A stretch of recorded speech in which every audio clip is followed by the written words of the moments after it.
Ang Boracay ay isa sa pinakakilalang isla sa buong mundo.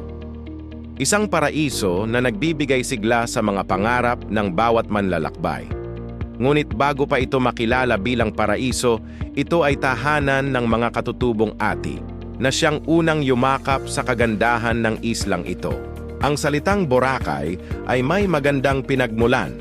Nagmula ito sa salitang Bora na nangangahulugang bula at Bokay na tumutukoy sa maputing buhangin. Tila isang tula ang pangalang nagpapahiwatig ng kariktan ng isla.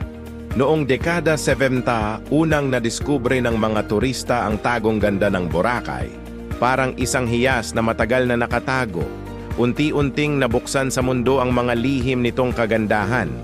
Ang puting buhangin na parang gatas, ang malinaw na tubig na para kang nakatingin sa salamin, at ang tanawin na tila gawa sa panaginip, lahat ng ito ay nagdala ng mga bisita mula sa iba't ibang panig ng mundo. Subalit kasabay ng kasikatan, dumarami rin ang suliranin. Ang polusyon ay kumalat, ang mga tao ay naging siksikan, at ang kalikasan ay naabuso. Ang dating paraiso ay naging biktima ng sarili nitong tagumpay. Kaya noong 2018, isang mahalagang desisyon ang ginawa. Ipinasara ang Boracay upang isailalim sa rehabilitasyon. Pagkatapos ng ilang buwan ng masusing paglilinis at pagpapanumbalik, muling binuksan ang isla, ngunit ngayon ito ay mas malinis, mas disiplinado at higit sa lahat, mas inaalagaan. Ang mga negosyante at turista ay natutong igalang ang hangganan ng kalikasan.